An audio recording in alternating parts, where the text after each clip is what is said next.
नमस्कार दोस्तों, स्वागत है आपका एक बार फिर से प्रेम एकेडमी पे, जहां सफलता ही है हमारा लक्ष्य। दोस्तों, आप एक बार फिर से जुड़ रहे हैं हमारे साथ नए सेशन के साथ में। तो दोस्तों, हम राज्य व्यवस्था विषय पे चर्चा कर रहे थे। अभी तक हम लोगों ने दोस्तों जो है आर्टिकल 1 भाग 1 पे के बारे में चर्चा की। अभी तक आर्टिकल 1 से 4 तक के बारे में जाना, किस प्रकार से जो है राज्यों को भारत में शामिल किया जा सकता है, भारत के संघ में शामिल किया जा सकता है। इस बारे में हम लोगों ने चर्चा की। हम लोगों ने आर्टिकल 2 पढ़ा, आर्टिकल 3 पढ़ा। आर्टिकल 3 में हमने इन सब बातों को जाना कि संसद कानून बनाकर किसी भी राज्य की सीमा को अधिग्रहित कर सकती है, किसी भी राज्य के नाम में परिवर्तन कर सकती है, या किसी भी राज्य की सीमा को घटाया बढ़ा सकती है, उसके क्षेत्र में कोई बदलाव कर सकती है। तो आज का जो टॉपिक हमारा था, जो भाग 2 पे हम लोग, क्योंकि मैंने आपको बताया था कि मैं क्रम से एक एक भाग की चर्चा करूंगा, एक एक आर्टिकल की चर्चा करूंगा आप लोगों के समक्ष में। तो आज जो हम लोग पढ़ने वाले हैं, आज जो है वो संविधान का भाग 2 अनुच्छेद 5 से 11 के बीच में नागरिकता का उपबंध दिए गए हैं। नागरिकता से संबंधित भारत के लोगों के संबंध में नागरिकता के उपबंध दिए गए हैं। तो आज हम उन उपबंधों के बारे में चर्चा करने वाले हैं दोस्तों। तो आप जुड़े रहिए हमारे साथ प्रेम एकेडमी पे। आप अपना कॉपी कलम लेके तैयार हो जाइए। तो आज हम चर्चा करने वाले हैं संविधान के भाग 2 नागरिकता विषय पर चर्चा करने वाले हैं, सिटीजनशिप विषय पर चर्चा करने वाले हैं। तो दोस्तों, नागरिकता पढ़ने से पहले आपको एक बात जरूरी जो जान लेनी चाहिए कि आखिर नागरिक कौन होता है। नागरिकता पढ़ने से पहले एक बहुत इंपॉर्टेंट बात है, ये जान लेना कि नागरिक कौन होता है। तो नागरिक वो होता है जिसे ऐसा कोई व्यक्ति जिसे किसी देश के नागरिक अधिकार और राजनीतिक अधिकार प्राप्त हो, वो देश का क्या नागरिक होता है, वो उस देश का नागरिक होता है। तो हम लोगों ने नागरिक जान लिया क्या होता है। नागरिक कानूनी दर्जे के हिसाब से 4 प्रकार के नागरिक होते हैं। तो वो 4 प्रकार कौन से हैं हम लोग, चलिए आइए बोर्ड पे देखते हैं। कानूनी दर्जे के हिसाब से कितने प्रकार के नागरिक होते हैं? 4 प्रकार के। कानूनी दर्जे से नागरिक के प्रकार, नागरिक के प्रकार। तो 4 प्रकार के नागरिक होते हैं। कितने? 4 प्रकार के नागरिक होते हैं। व्यक्ति के प्रकार कितने प्रकार के होते हैं? कानून में व्यक्तियों के कितने प्रकार हो सकते हैं? 4 प्रकार। पहला तो कौन सा? नागरिक। पहला तो नागरिक किसी देश का। दूसरा शरणार्थी,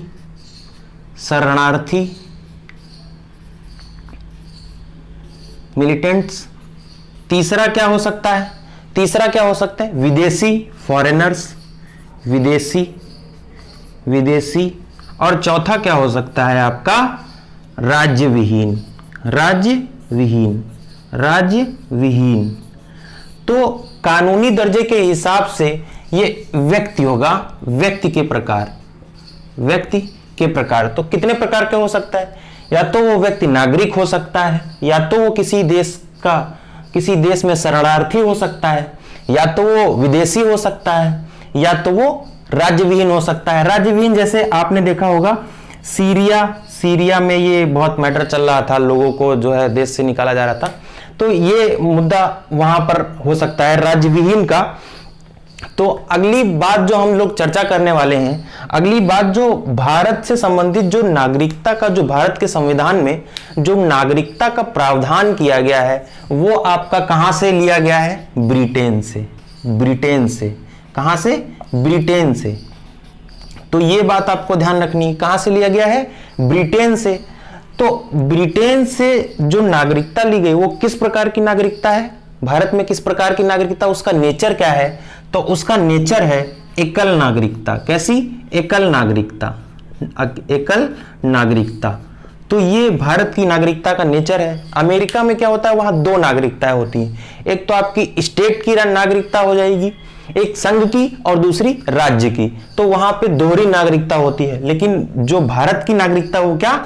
एकल नागरिकता है। और ये कहां से लिया गया है? हमारा सिद्धांत ये लिया गया है ब्रिटेन के संविधान से। तो इस बात पे भी हम लोगों ने यहां पे चर्चा कर ली। तो दोस्तों, नागरिकता के संबंध में जो भी कानून बनेंगे, नागरिकता के संबंध में जो भी कानून बनेंगे, वो सिर्फ और सिर्फ भारत की संसद बना सकती है। राज्यों को कोई भी अधिकार नहीं है कि वो नागरिकता के संबंध में किसी भी प्रकार का कोई भी कानून जो है वो पास कर पाएंगे या पारित कर पाएंगे। तो इतनी बातों को हम लोगों ने जान लिया। हमने व्यक्तियों के प्रकार जान लिए, कानूनी दर्जे के हिसाब से कितने, 4 प्रकार के, नागरिक, शरणार्थी, विदेशी और आपके कौन से, राज्य विहीन। तो देखिए हमने आपको बताया कि जो नागरिकता की बात की गई है संविधान के कौन से भाग में बात की गई है, संविधान के भाग 2 में बात की गई है, भाग 2 में बात की गई है। और किस अनुच्छेद में, भाग 2 में अनुच्छेद आपका अनुच्छेद 5 से अनुच्छेद 11 में आपके नागरिकता संबंधी उपबंध दिए गए हैं। कौन से, नागरिकता संबंधी के उपबंध कहां है, अनुच्छेद 5 से अनुच्छेद 11 के बीच में। पहली इंपॉर्टेंट बात तो आपकी यही हो गई कि आपको ये याद रखना है। दूसरी बात हम जब करते हैं अनुच्छेद 5 की ओर, जब हम बढ़ेंगे थोड़ा सा, जब हम बात करेंगे अनुच्छेद 5 की, इसको मैं मिटा रहा हूं, अनुच्छेद जब हम 5 की बात करेंगे तो उसमें क्या उपबंध दिए गए हैं, संविधान लागू होने के समय, कब, संविधान लागू होने के समय क्या, नागरिकता के उपबंध, नागरिकता संबंधी उपबंध जो है वो किसमें बताए गए हैं, अनुच्छेद 5 में। तो अनुच्छेद 5 आपका क्या कहता है, संविधान लागू होने के समय नागरिकता के लिए उपबंध। तो अनुच्छेद 5 के बारे में हम चर्चा कर लेते हैं, किसके, अनुच्छेद 5 के बारे में। अनुच्छेद 5 क्या कहता है, संविधान लागू होने के समय, संविधान कब लागू हुआ, 26 जनवरी 1950, 26 जनवरी 1950, ठीक है। लागू होने के समय नागरिकता संबंधी उपबंधों के बारे में उल्लेख करता है कौन, अनुच्छेद 5। तो अनुच्छेद 5 क्या क्या उपबंध करता है, कहा कि किसी भी मतलब भारत देश के नागरिक होने के लिए 3 शर्तें बताता है। कौन कौन सी 3 शर्तों के बारे में अनुच्छेद 5 कहता है। पहली बात क्या कि व्यक्ति का जन्म जो है, व्यक्ति का जन्म है वो कहां हुआ हो, भारत में हुआ हो, बर्थ कहां हुआ हो, इंडिया में हुआ हो, ठीक। पहली बात तो ये हो गई। दूसरी बात कि भारत का कौन नागरिक होगा, जिसका जन्म भारत में हुआ हो, कब, जो है संविधान लागू होने के समय 26 जनवरी 1950 के बाद जो भी व्यक्ति जो है इंडिया में पैदा होगा वो भारत का नागरिक होगा। दूसरी बात क्या, जो व्यक्ति है उसके माता पिता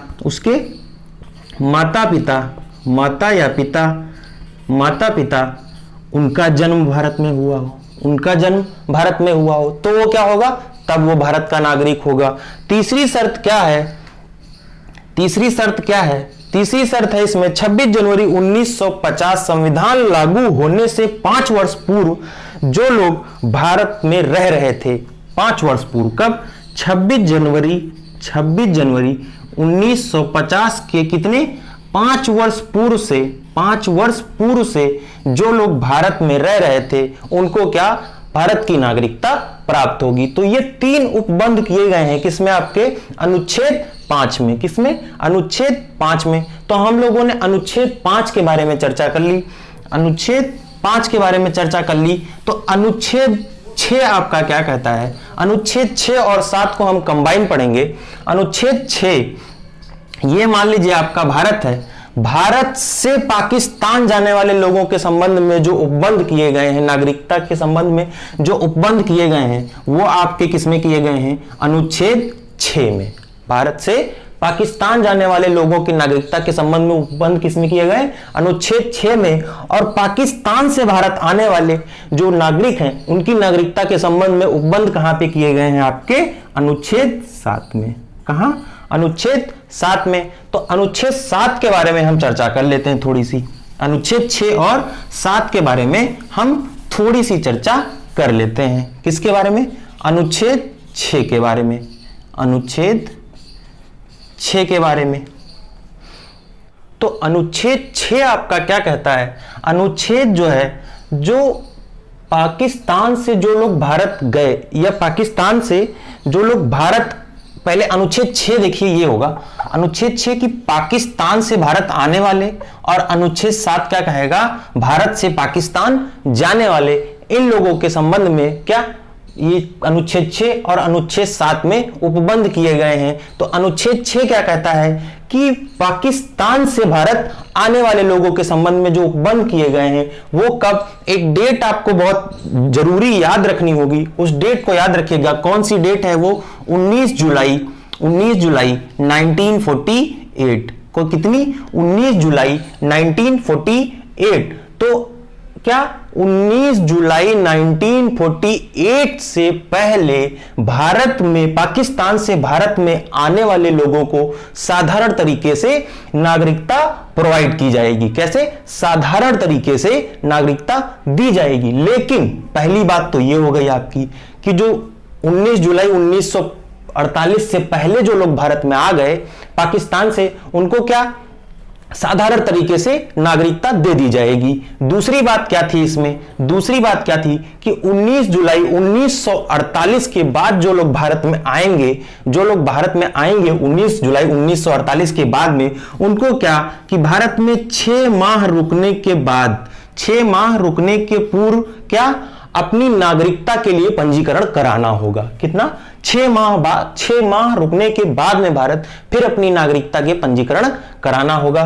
तब जो है सरकार चाहे तो उस व्यक्ति को नागरिकता दे सकती है। तो ये हमने अनुच्छेद 6 के बारे में चर्चा कर ली। अनुच्छेद 7 के बारे में अब हम चर्चा करते हैं। किसके बारे में? अनुच्छेद 7 क्या कहता है आपका? अनुच्छेद 7 क्या कहता है आपका? अनुच्छेद 7 के बारे में हम थोड़ी सी चर्चा कर लेते हैं। अनुच्छेद 7 में क्या, भारत से पाकिस्तान जाने वाले लोगों के लिए, ये आपका क्या, भारत से पाकिस्तान जाने वाले लोगों के लिए जो उपबंध दिए गए हैं वो किसमें दिए गए हैं? आपके अनुच्छेद 7 में दिए गए हैं। किसमें? अनुच्छेद 7 में दिए गए हैं। तो अनुच्छेद 7 क्या कहता है? यहां पे भी आपको एक डेट याद रखनी है। कौन सी? 1 मार्च 1947। कितनी? 1 मार्च 1947। तो अगर कोई व्यक्ति क्या, अगर कोई व्यक्ति 1 मार्च 1947 के बाद भारत से पाकिस्तान चला गया हो तो क्या उसकी नागरिकता समाप्त कर दी जाएगी। उसकी नागरिकता समाप्त कर दी जाएगी। कब? अगर 1 मार्च 1947 से पहले कोई व्यक्ति भारत से पाकिस्तान चला गया हो तो क्या उसकी नागरिकता खत्म कर दी जाएगी। क्या? नागरिकता खत्म कर दी जाएगी। दूसरी बात क्या, दूसरी बात क्या है इसमें? दूसरी बात क्या कहता है? और अगर फिर से अगर वही व्यक्ति वापस आना चाहे, मान लीजिए कि आप 1 मार्च 1947 को भारत से पाकिस्तान चले गए और आपकी नागरिकता खत्म हो गई, आपकी नागरिकता खत्म हो गई, लेकिन आप क्या, आपका मन नहीं लगा पाकिस्तान में, आप वहां से संतुष्ट नहीं हुए, तो आप क्या चाहते हैं कि हम अपना भारत फिर वापस आना चाहते हैं। तो उसके संबंध में भी उपबंध कहां पे दिया गया है? आपके अनुच्छेद 7 में। तो उसके लिए क्या होगा? और अगर फिर से कोई व्यक्ति वापस आना चाहता है भारत में, फिर से कोई व्यक्ति अगर वापस आना चाहता है भारत में, तो वो क्या 6 माह रहने के बाद, 6 माह पूर्व क्या नागरिकता के लिए पंजीकरण करा सकता है भारत में। और अगर सरकार चाहेगी तो उस व्यक्ति को दोबारा से नागरिकता मिल जाएगी। तो ये उपबंध कहां किया गया? आपका अनुच्छेद 7 में। अनुच्छेद 7 में ये मैप आपको ध्यान रखना, ये आप ध्यान रखिएगा। अगर कोई व्यक्ति भारत से पाकिस्तान जाता है तो अनुच्छेद 7 उसके संबंध में उपबंध है। अनुच्छेद 6 में क्या उपबंध है? अगर कोई व्यक्ति क्या जो है पाकिस्तान से भारत आता है तो उसके संबंध में उपबंध है। ठीक है, तो ये बात आपको ध्यान रखनी होगी भारत से पाकिस्तान जाने वाले नागरिकों के संबंध में, भारत से पाकिस्तान जाने वाले नागरिकों के संबंध में। ठीक है, तो ये बात हम लोगों ने पढ़ ली। तो 8वां क्या रहेगा हमारा? अनुच्छेद 8 के बारे में हम चर्चा कर ले।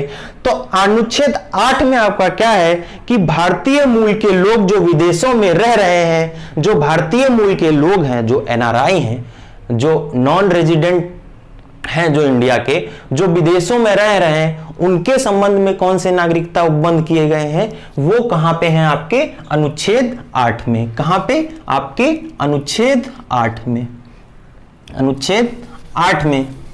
देखिए अभी हम आगे इसमें बहुत सारी और चर्चाएं करने वाले हैं। उसमें क्या, हम एनआरआई भी पढ़ लेंगे, हम ओसीआई भी पढ़ लेंगे, हम पीआईओ भी पढ़ लेंगे, हम नागरिकता संबंधी जो संशोधन हुआ, नागरिकता संशोधन अधिनियम जो है 1955 के बारे में भी पढ़ लेंगे। तो हम सारी चीजें पढ़ने वाले हैं दोस्तों। आपको बस क्या है, हमारे साथ जुड़े रहना है, आपको प्रेम एकेडमी पे जुड़े रहना है, जहां क्या सफलता ही हमारा लक्ष्य है, जहां सफलता ही हमारा लक्ष्य है। तो हम आगे बात करते हैं, जब आगे अनुच्छेद 8 की बात करते हैं तो इनमें उन उपबंधों के बारे में बताया गया है जो भारतीय मूल के लोग विदेशों में रहते हैं, उनकी नागरिकता संबंधी उपबंध कहां है आपके अनुच्छेद 8 में। कहां? अनुच्छेद 8 में। तो क्या भारतीय मूल के लोग जो विदेशों में रह रहे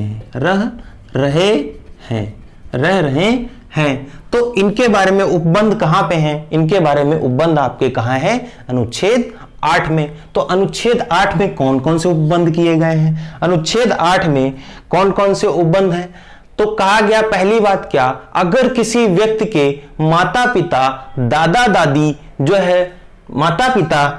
दादी का जन्म भारत में हुआ है और व्यक्ति विदेश में रह रहा है तो वो भारत की नागरिकता ग्रहण कर सकता है। क्या बात बोली गई कि अगर किसी व्यक्ति के माता पिता दादा दादी का जन्म भारत में हुआ है और वह व्यक्ति कहां? विदेश में रह रहा है, तो वो क्या भारत की नागरिकता ग्रहण कर सकता है। यह बात पहली बोली गई। कौन?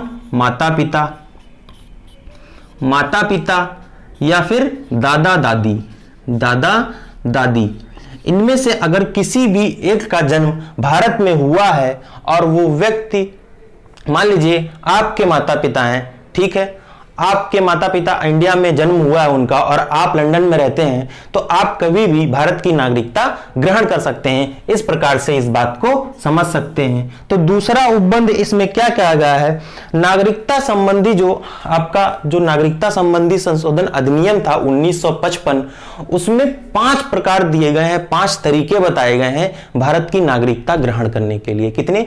5 प्रकार बताए गए हैं भारत की नागरिकता ग्रहण करने के लिए, और 3 टाइप उस बारे में बात की गई है कि किन तरीकों से किसी भी व्यक्ति की नागरिकता ली जा सकती है या उसे वंचित किया जा सकता है भारत की नागरिकता से। तो यह बात कहां होगी आपकी?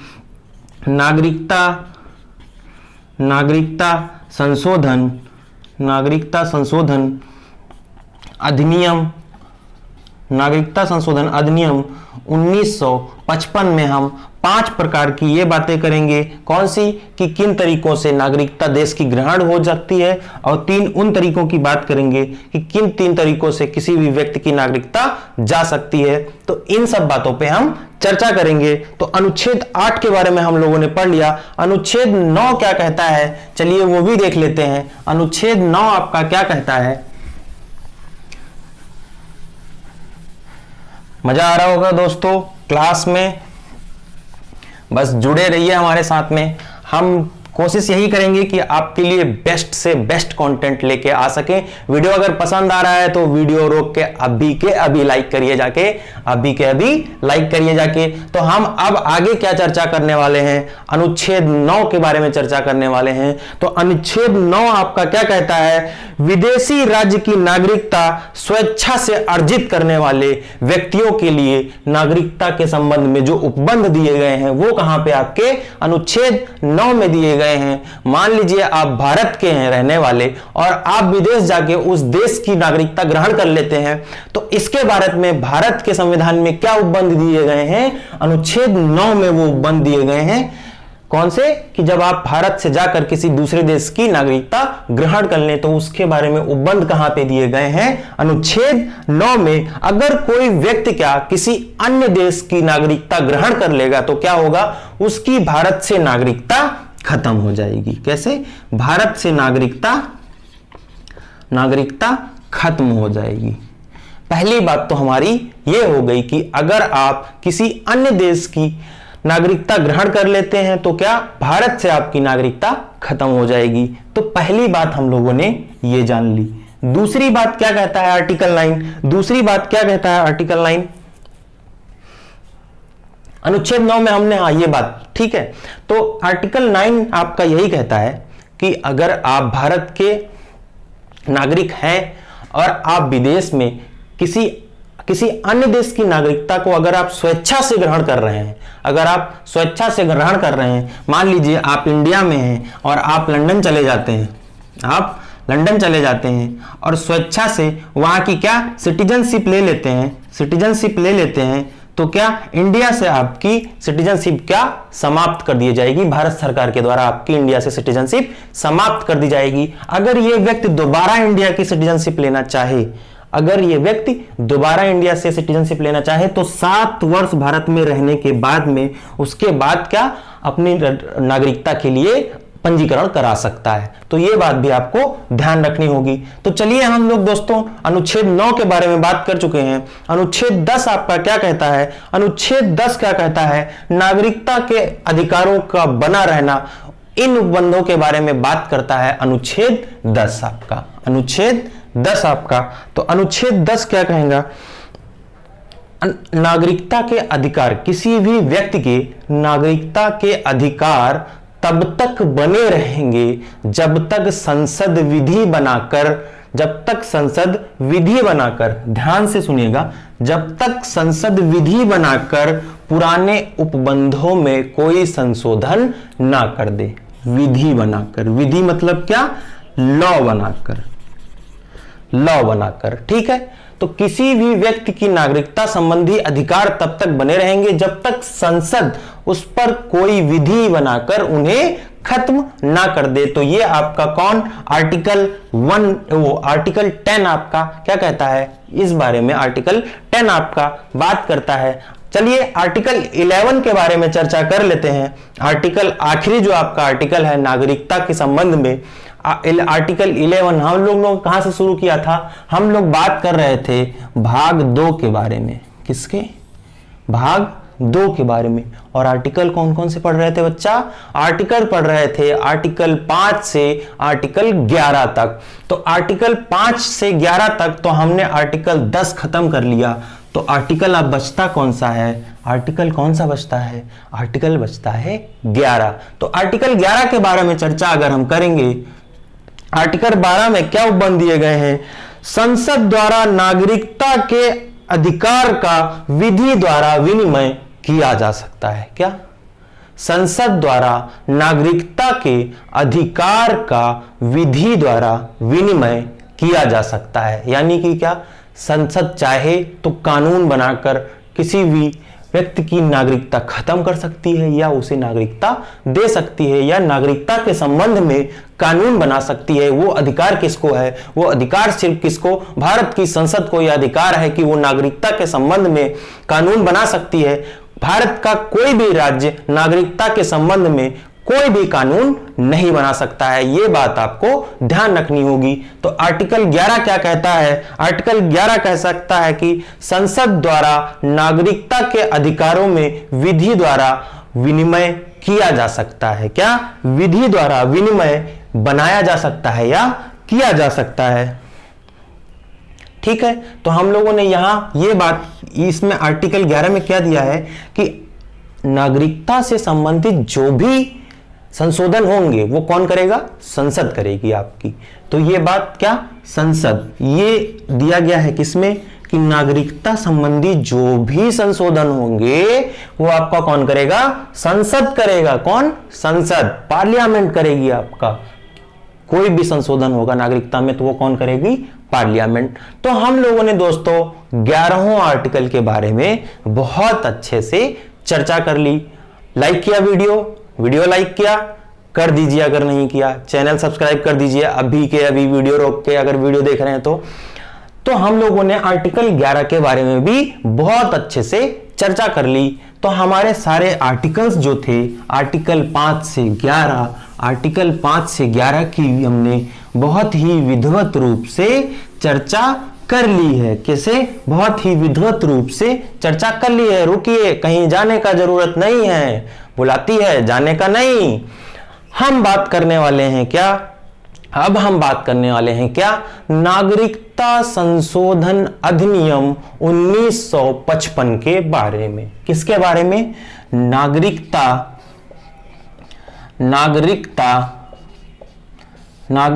संशोधन अधिनियम 1955। तो देखिए दोस्तों, मैंने आपको अभी क्या बताया था कि भारत की नागरिकता ग्रहण करने के कितने 5 तरीके बताए थे आपको। कितने? 5 तरीके आपको बताए थे। किसकी? भारत की नागरिकता ग्रहण करने के लिए। तो हम चलिए पहले तरीके पे बात करने जा रहे हैं। तो पहला तरीका क्या है? By birth. कैसे? बाई बर्थ कि आप जन्म से भारत के, या तो आप भारत में अगर पैदा हुए होंगे तो आप भारत के नागरिक होंगे। ठीक है। कैसे? आपके माता पिता, या तो भारत में माता या पिता में से किसी एक का भारत में जन्म हुआ हो। ध्यान से सुनिएगा, माता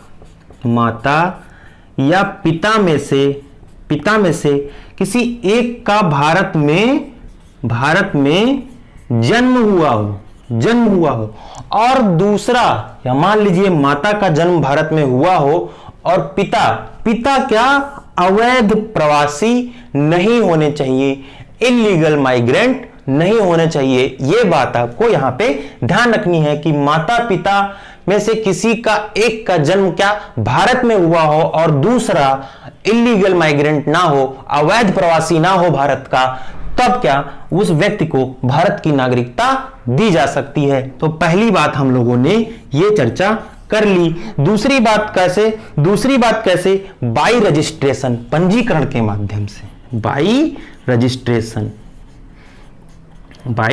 रजिस्ट्रेशन, ठीक है, पंजीकरण के द्वारा।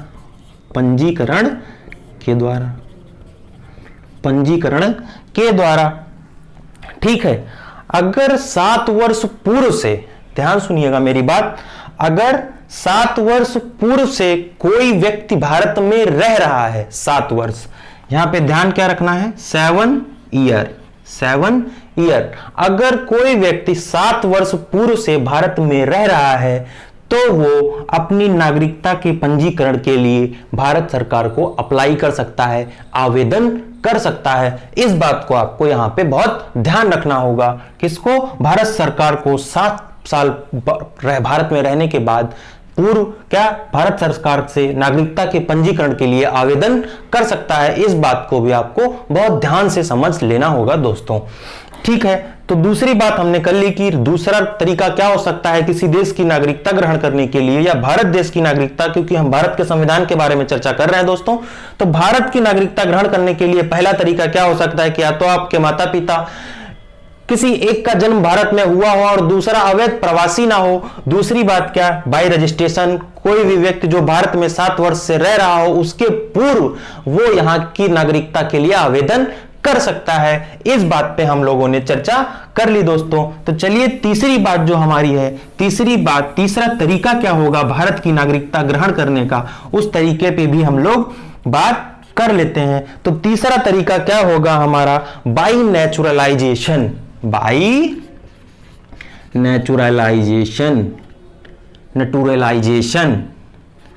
ठीक ना?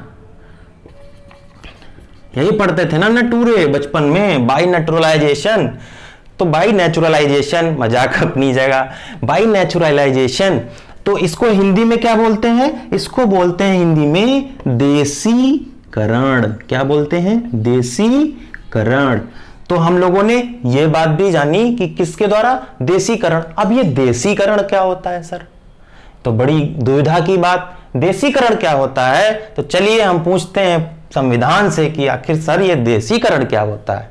तो देसीकरण क्या होता है? अगर कोई व्यक्ति कला, विज्ञान, साहित्य या अच्छे चरित्र वाला है, अगर किसी दूसरे देश का व्यक्ति जो भारत में रह रहा है कला, विज्ञान या साहित्य अथवा अच्छे नेचर वाला है या अच्छे चरित्र वाला है तो भारत की सरकार उसको क्या, भारत की नागरिकता दे सकती है। इस बात का जिक्र कहां किया गया, आपके नागरिकता संशोधन अधिनियम 1955 के क्लॉज 3 में यह बात बोली गई है आपकी। तो इस बात को आप ध्यान रखिएगा। कौन कौन से क्षेत्र से हो सकते हैं वो, कला से हो आपका, ठीक है, साहित्य से हो आपके, साहित्य से हो सकते हैं आपके कला, साहित्य, विज्ञान, विज्ञान, विज्ञान या अच्छा चरित्र, या अच्छा चरित्र, अच्छा चरित्र। तो ऐसे व्यक्तियों को क्या कि भारत सरकार नागरिकता प्रदान कर सकती है। ये अनुबंध कहां किया गया है आपका, ये आपके संविधान संशोधन अधिनियम 1935 के अंतर्गत ये अनुबंध किया गया है। तो चौथा तरीका क्या होता है, ये हमने तीसरे की बात की, चौथा तरीका क्या होता है भारत की नागरिकता ग्रहण करने के लिए। तो चौथे तरीके की बात करें तो बाई डिसेंट, क्या, वंश से, वंश से, चौथा क्या, वंश से। माता या पिता, आप विदेश में रह रहे हो, आप कहां, लंदन में रह रहे हो, आप लंदन में शादी कर लिए, तो आपको भारत की नागरिकता कैसे मिलेगी, तो वो माध्यम क्या होगा, वंश के माध्यम में। आपके माता या पिता में से कोई एक जब भारत का नागरिक होगा और आप लंदन में रह रहे होगे तो आपको क्या, भारत की नागरिकता मिल जाएगी, क्या, भारत की नागरिकता मिल जाएगी। तो वंश से का मतलब यही था, बाय डिसेंट का मतलब यही था कि आपको भारत की नागरिकता कब मिल सकती है, जब आपके माता और पिता कोई एक भारत में रह रहे हो या जन्म लिया हो, ठीक। तो चौथी बात हो गई। पांचवी हम बात कर लेते हैं, पांचवी बात कर लेते हैं। पांचवा कौन सा तरीका बताया गया है, पांचवा कौन सा तरीका बताया गया, पांचवा तरीका बताया गया है by incorporating any land area, by incorporating, incorporating any land, land area, यानी किसी भूभाग को अधिग्रहित करे। अगर सरकार किसी अन्य देश के भूभाग को अधिग्रहित करती है तो सरकार अगर चाहे, अगर सरकार चाहे तो उस भूभाग में रह रहे व्यक्तियों को भारत की नागरिकता दे सकती है भारत सरकार।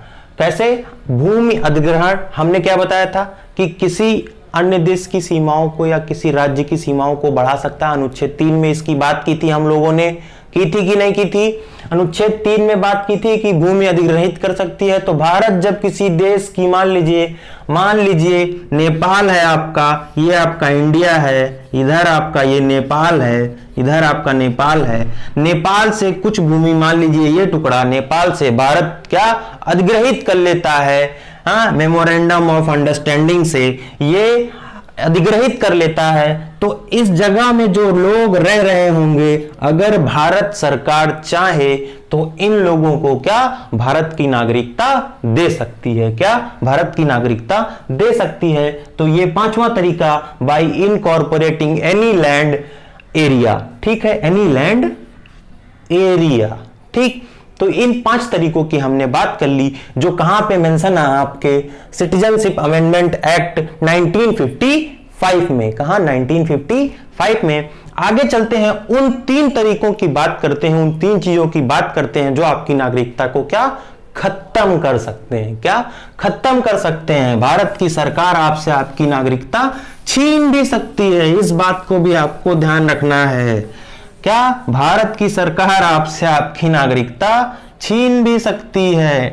एनआरसी और एनपीआर कितने लोगों को याद आ रहा है, कितने लोगों को एनआरसी और एनपीआर याद आ रहा है, हाँ, वो वही संशोधन है, 2016 का संशोधन था, 2019 भी नहीं पारित हुआ, 2020 में आके पारित हुआ, लेकिन अभी भी उस पर कोई निर्णय सही से हो नहीं पाया है एनआरसी और एनपीआर वाले पे। वो नागरिकता संशोधन संबंधी ही अधिनियम है, आपको ध्यान रखना है, चीजों को करंट से जोड़ के पढ़ेंगे हम, करंट से जोड़कर चीजों को। मैंने बताया था आपको कि जब मैं आर्टिकल्स पढ़ाऊंगा तो चीजों को करंट से जोड़कर पढ़ाऊंगा।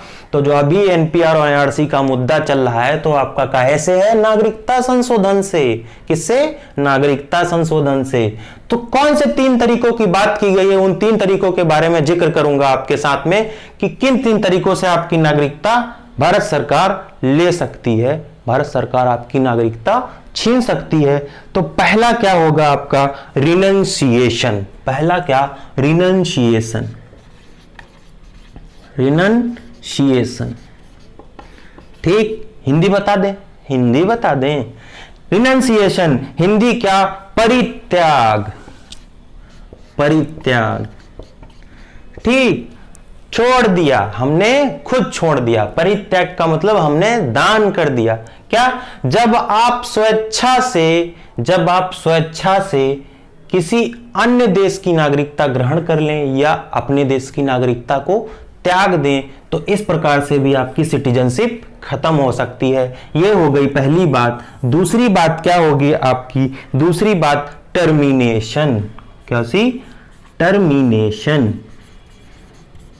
टर्मिनेशन, टर्मिनेशन का मतलब क्या होता है? प्रोसेस टर्मिनेटेड, समस्या खत्म ही हो जाएगी। प्रोसेस टर्मिनेटेड यानी कि क्या? प्रक्रिया समाप्त, तो क्या? खत्म। ठीक ठीक, खत्म करने पर भारत सरकार आपकी नागरिकता क्या कर दे? खत्म कर दे। तो दूसरा तरीका क्या? टर्मिनेशन। भारत सरकार आपकी नागरिकता खत्म कर दे। कब? कब खत्म कर दे आपकी नागरिकता भारत सरकार? ठीक है, भारत सरकार खत्म कर दे, ठीक है। या आप दूसरे, अब मान लीजिए आप भारत में हैं, भारत के निवासी हैं, आप बाहर चले गए, आप विदेश चले गए, आप लंदन चले गए, आप अमेरिका चले गए, अमेरिका गए, वहां की नागरिकता ग्रहण कर लिया आप, लंदन चले गए, वहां की नागरिकता ग्रहण कर लिया आप। तो क्या आपने स्वेच्छा से दूसरे देश की नागरिकता ग्रहण कर ली?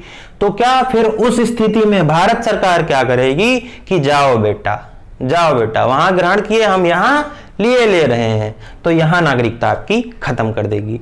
तो भारत सरकार क्या करेगी? अगर आप स्वेच्छा से किसी दूसरे देश की नागरिकता को ग्रहण कर लेते हैं तो भारत सरकार आपकी नागरिकता खत्म कर देगी भारत से। तीसरी बात क्या थी? तीसरी चीज क्या थी कि डेप्रीवेशन। क्या? डेप्रीवेशन। डेप्रीवेशन, डेप्रीवेशन को हिंदी में क्या कहते हैं? वंचित कर देना। वंचित कर देना, आपको क्या? नागरिकता से वंचित कर देना। भारत सरकार कब वंचित कर सकती है आपको नागरिकता से? कब नागरिकता से? अगर आप भारत की नागरिकता को फर्जी तरीके से, फर्जी डॉक्यूमेंट शो करके आप भारत की नागरिकता को ग्रहण कर लेते हैं तो उस स्थिति में क्या कर सकती है? अगर भारत सरकार को यह बात पता चलती है तो उस जो है प्रक्रिया में क्या होता है कि भारत सरकार आपको नागरिकता से, भारत की नागरिकता से वंचित कर देता है, भारत की नागरिकता से वंचित कर देता है। दूसरी बात और एक यहां पे मान लीजिए, मैंने आपको बताया था कि भारत की नागरिकता से लिए 7 साल की जब मैंने बात की थी कि आप 7 वर्ष पूर्व रहेंगे और उसके बाद में भारत की नागरिकता के लिए अप्लाई कर सकते हैं। तो मान लीजिए आप 2005 में नागरिकता के लिए अप्लाई करते हैं, नागरिकता आप भारत आते हैं, ठीक, 2005 में भारत आते हैं या करंट टोटल अभी उठाते हैं कि आप मान लीजिए 2015 में भारत आते हैं, ठीक, 2020 में आप क्या? नागरिकता की, भारत की नागरिकता के लिए पंजीकरण के लिए अप्लाई करते हैं। लेकिन बीच में क्या? आपको अगर 2 वर्ष का कारावास हो जाएगा तो क्या? भारत आपको भारत की नागरिकता से वंचित कर सकता है। यह बात आपको ध्यान रखनी होगी। तो ये तो 2 प्रकार हो गए, वंचित कर देगी आपको, ठीक है। तीसरी बात क्या? आप किसी टेररिस्ट ऑर्गेनाइजेशन से अगर जुड़ जाएं तब भी आपकी भारत से नागरिकता खत्म हो जाएगी अगर आप टेररिस्ट साबित हो जाते हैं। तीसरी बात क्या होगी इसमें? चौथी बात पे जिक्र करते हैं। हाँ, चौथी बात पे जिक्र करते हैं। अगर आप 7 वर्षों से कहीं विदेश में रह रहे हैं और किसी भी भारतीय दूतावास को आप कहां रह रहे हैं इस बात की सूचना अगर 7 वर्ष तक अगर आप भारतीय दूतावास को या भारत सरकार को नहीं उपलब्ध कराते हैं तो उस स्थिति में भी आपको सरकार क्या भारत की नागरिकता से वंचित कर सकती है। तो इस बात को भी आप बहुत ही ध्यान रखिएगा। दोस्तों, ये हम लोगों ने नागरिकता संशोधन अधिनियम के बारे में जो महत्वपूर्ण बातें थी उन सारे आयामों पे आज चर्चा कर ली। अब बात जो यहां पे मुद्दे की आती है, कई बार एग्जाम से पूछ लिया जाता है कि नागरिकता संबंधी जो संशोधन अधिनियम है अभी तक उसमें कितनी बार संशोधन किया जा सका है। तो 55 में हुआ आपका, एक तो कहां गई इंक, एक तो आपका 55 में हुआ, फिर दूसरा 60 में हुआ आपका, तीसरा 85 में हुआ आपका, ठीक, फिर 86 में हुआ आपका, ठीक है, 86 में हुआ, फिर 92 में हुआ, फिर 3 में हुआ। पहला कब हुआ आपका? पहला तो 1957 में ही हो गया आपका। दूसरा कब हुआ बच्चा आपका? दूसरा 1960 में हो गया। तीसरा कब हुआ आपका? तीसरा हुआ आपका 1985 में। चौथा कब हुआ आपका? चौथा हुआ आपका 1986 में। और फिर कितने हो गए? 4। अब पांचवा कब हुआ आपका? 1992 में। 1992 में। अब फिर 92 के बाद 2003 में हुआ, 2005 में हुआ, 3-2-5, 2003, 2005, 2005 में हुआ आपका, 2015 में हुआ, 2016 में हुआ, ठीक, 2015 में हुआ, 2016 में हुआ और 2020 में हुआ। कब? 2020 में। एनआरसी और एनपीआर आप देख रहे हैं जो, ये उसी का परिणाम है। नागरिकता संशोधन अधिनियम 1955 में संशोधन का परिणाम क्या? एनआरसी और एनपीआर है। करंट से जोड़ के आपको पढ़ा रहा हूं मैं।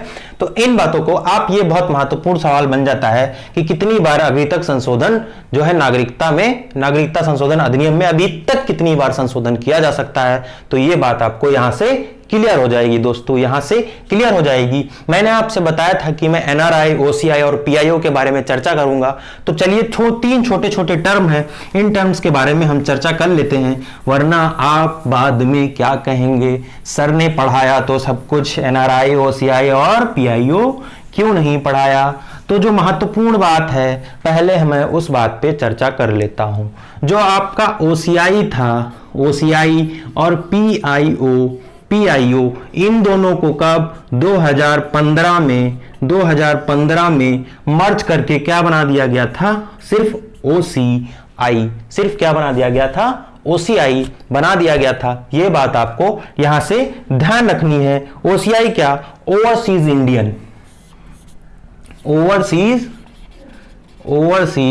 इंडियन। और पीआईओ कौन है आपके? Person of Indian origin. Person of Indian origin, ठीक। तो इन दोनों को 2015 में मिलाकर एक नागरिकता संबंधी संशोधन लाकर क्या ओसीआई और पीआईओ को मिलाकर क्या बना दिया गया? सिर्फ ओसीआई बना दिया गया। एक टर्म आपका और होता है एनआरआई। तो इसका क्या होता है? नॉन रेजिडेंट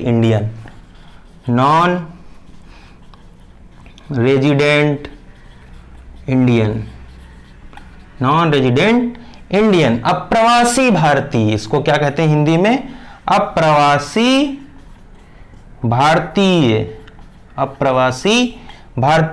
तो इसको हिंदी में क्या कहते हैं? अप्रवासी भारतीय, ठीक। अप्रवासी भारतीय कौन होता है? जो भारत का नागरिक हो लेकिन कहां?